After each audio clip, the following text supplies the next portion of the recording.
Fala galera, sejam novamente bem-vindos ao canal do professor Emanuel Macedo, seu professor de física. Vamos resolver agora a questão de número 3, envolvendo aí lançamento horizontal, tá? Que na verdade aí é um caso particular do lançamento oblíquo. Questão também muito interessante. Se você gostar da aula, pessoal, não esquece, já sabe o que fazer, né?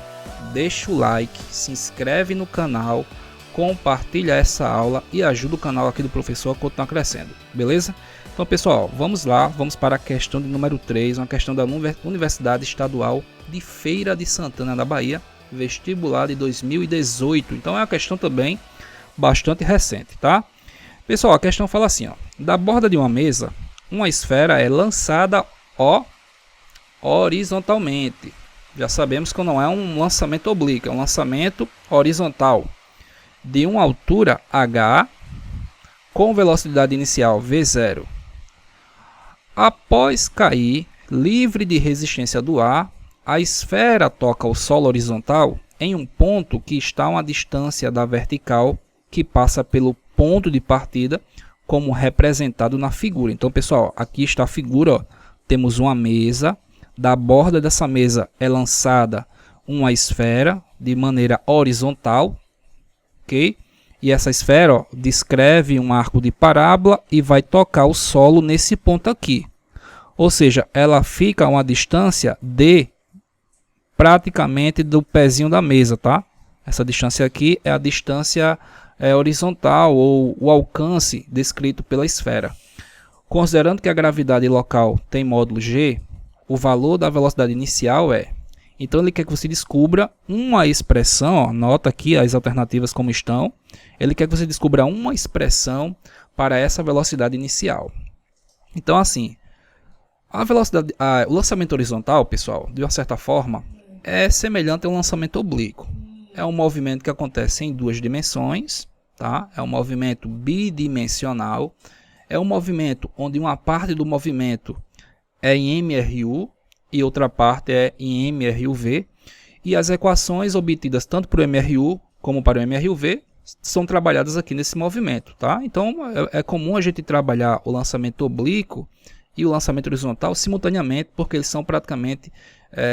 o lançamento horizontal é um caso particular do lançamento oblíquo. A diferença é que o lançamento oblíquo, a velocidade sempre vai estar assim, ó, a velocidade inclinada, né? Aquela velocidade inclinada, e você tem que saber que tem que fazer a decomposição daquela velocidade. Aqui a gente também vai usar a questão da decomposição, só que de uma maneira mais simples, ok? E é claro, aqui o corpo é lançado, é projetado de maneira horizontal. Bom, gente, ó, deixa eu fazer assim, ó, para ficar mais simples, se você não tiver entendido o que eu falei. Deixa eu fazer de novo o desenho. Tá aqui a mesa, desenhar tudo de novo.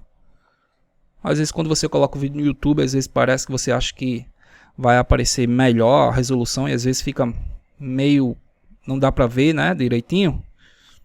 Então aqui eu vou colocar de novo o desenho para vocês acompanharem bem direitinho aqui, ó. Ó, estamos aqui a mesa. Deixa eu desenhar aqui de novo o pé da mesa. E aqui vai ser a superfície, tá? Então temos aqui a superfície. Aí da borda dessa mesa é lançado uma esfera, né? Lançamento horizontal, então ela parte com a velocidade na horizontal, que eu vou chamar isso aqui de V0, que é a velocidade inicial. Pessoal, se não existisse o campo gravitacional, né? A gente sabe que existe aqui o campo gravitacional, sempre apontado para baixo, tá aqui, ó, o campo gravitacional. Mas se não existisse o campo gravitacional, o que ia acontecer com essa bolinha quando ela fosse lançada para frente? Ela seguiria em linha reta, tá? Indefinidamente, porque a gente sabe que um corpo em linha reta tende a se manter em linha reta. Primeira lei da inércia, tá? Primeira lei de Newton. Então, se não tivesse esse campo gravitacional, no que eu empurrasse esse corpo para frente, por inércia, ele ia ficar em linha reta, já que também não existe resistência do ar, ia se manter em linha reta. Mas não é o que acontece, né? Não é o que acontece. Por quê? Porque à medida que o corpo vai caindo, vai descrever essa trajetória aqui. Tá? Deixa eu desenhar de novo aqui. Ó, vai descrever essa trajetória Que trajetória é essa aqui, pessoal? Uma parábola. Queria que saísse bem. Então você tem aqui o que a gente chama de parábola, ou na verdade é metade de uma parábola, né? Um arco de parábola. Então o corpo vai fazer essa parábola, a trajetória do corpo será essa parábola, por causa da força gravitacional que puxa ele para baixo. Tá? Se você jogar qualquer objeto de cima da mesa, você vai ver que o objeto vai fazer uma parábola, devido ao campo gravitacional puxando os corpos para baixo. Então, ó, vou desenhar a partícula, a esfera, em outras posições. Aqui, aqui e quando toca o solo. Beleza? Professor, no caso, então, essa velocidade inicial, essa V0, ela vai mudar à medida que o corpo vai caindo? Não, não, não. A velocidade inicial com que o corpo vai sair vai se manter a mesma. Não vai mudar. Por que que não vai mudar? Porque para a velocidade mudar na direção x, no eixo x, é necessário ter uma força ou na direção do movimento ou contra esse movimento para alterar o módulo dela. Altera o módulo e alterar, aí no caso, possivelmente pode alterar a direção e sentido. Mas se não existe nenhuma força na direção x, tá desprezando a resistência do ar, alguém poderia dizer assim, ah, mas e o atrito, né? E a força do ar? Não tem, tá? Não tem ar. Então nesse caso aqui, ó, a velocidade com que o corpo saiu lá em cima vai ser a mesma que ele vai tocar aqui embaixo. Se ele saiu aqui com 10 metros por segundo, ele chega no solo com a mesma velocidade x, tá? Na direção horizontal, 10 metros por segundo.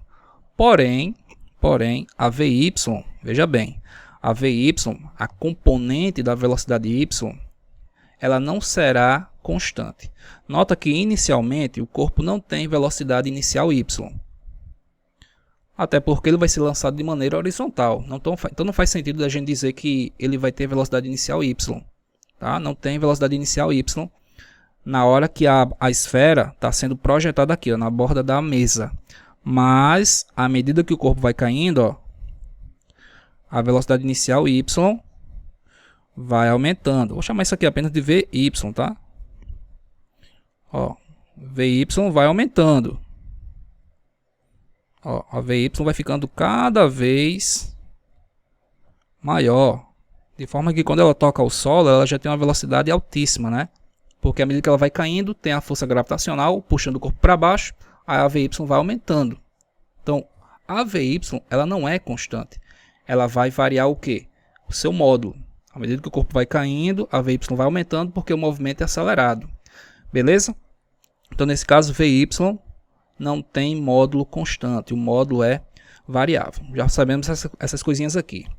Uma coisa que a gente tem que saber também é o seguinte, ó, o corpo vai cair de uma determinada altura, ó, cai de uma determinada altura, no caso seria a altura da mesa, e ele anda para frente quanto?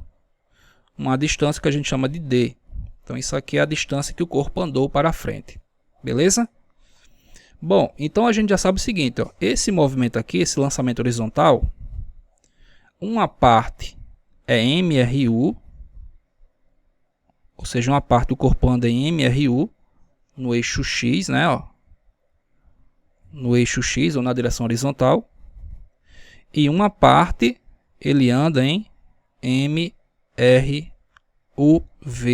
Aliás, deixa eu colocar assim, ó, em vez de eu colocar MRUV. Só quero que vocês entendam o seguinte, ó, como esse corpo não tem velocidade inicial y, no momento em que ele é abandonado, não tem velocidade inicial y, então o movimento de queda desse corpo é um movimento de queda livre, certo? Ou seja, o corpo se deslocando na vertical está em queda livre. Por quê? Porque não tem velocidade inicial y, ele é simplesmente abandonado para baixo, na direção vertical. Queda livre é um lançamento em que a velocidade inicial y é zero, o corpo é abandonado. Então esse movimento aqui, esse lançamento horizontal, ele é uma composição de um MRU mais um MRUV, só que qual é o tipo de MRUV? Movimento de queda livre. Então isso aqui vai ser, ó, MQL, tá? MQL. O que é o MQL? É o movimento de queda livre que acontece no eixo Y.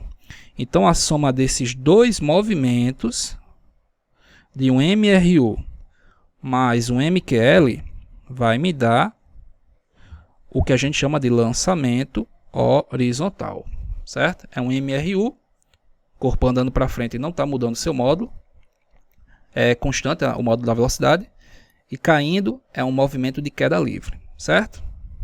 Então, pessoal, ó, se é um movimento de queda livre, veja bem, a gente vai utilizar todas as equações do movimento de queda livre e a gente vai utilizar as equações do MRU.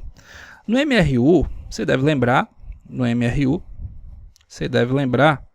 o seguinte, o que a gente tem no MRU? A gente tem lá o sorvete, né, ó, função horária da posição. Só que nesse caso aqui, ó, vamos supor que eu vou passar o S0 para o outro lado, vai ficar ΔS. Esse ΔS eu vou chamar simplesmente de D. Então, D vai ser a velocidade do corpo vezes o tempo. Ou seja, essa é a Vx, ó, V0, essa é a V0, vezes esse tempo aqui. Ou seja, se eu quiser calcular essa distância aqui, ó, essa distância, que seria justamente o quanto o corpo anda na horizontal, né, o quanto o corpo se movimenta para frente, no caso seria o alcance.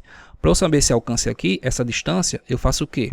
Distância é V0 vezes o tempo. Só que esse tempo aqui é o que a gente chama de tempo de queda. Como é que a gente vai calcular esse tempo de queda? Ora, se esse movimento aqui é um movimento de queda livre, e você já estudou queda livre, você sabe que para calcular o tempo de queda no movimento de queda livre, a gente tem uma equação direta para isso. Ó. O tempo de queda é então calculado como sendo, ó, 2H sobre G, certo? Isso aqui é o que a gente chama de tempo de queda. É o tempo que o corpo gasta para cair. Ó. Tempo de queda. Certo? Então, esse tempo de queda é o quanto o corpo gastou para cair dessa altura aqui, H. Ou seja, esse H aqui é o que aparece aqui na equação. Então, nesse caso, ó, como a questão quer que você calcule essa velocidade, né, a velocidade com que ele foi projetado para frente, como é que eu faço? Essa velocidade inicial é a distância dividido pelo tempo de queda. Só isso. Mas quem é o tempo de queda? Ó, vai ficar D, porque eu não tenho nenhuma alternativa dessa maneira aqui, tá, pessoal? Ó, ele quer a resposta em função de altura e da gravidade. Então aqui vai ficar tempo de queda é raiz de 2H sobre G. Eu vou deixar assim, ó. Raiz de 2H dividido por raiz de G. Nesse caso, o que a gente faz aqui? Ó? Mantém a primeira fração, né? É como se a gente tivesse aqui D sobre 1. Mantém a primeira. Multiplica pelo inverso da segunda. Quem é a segunda aqui?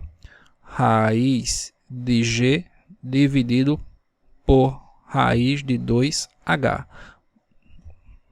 Bota todo mundo dentro da raiz, né?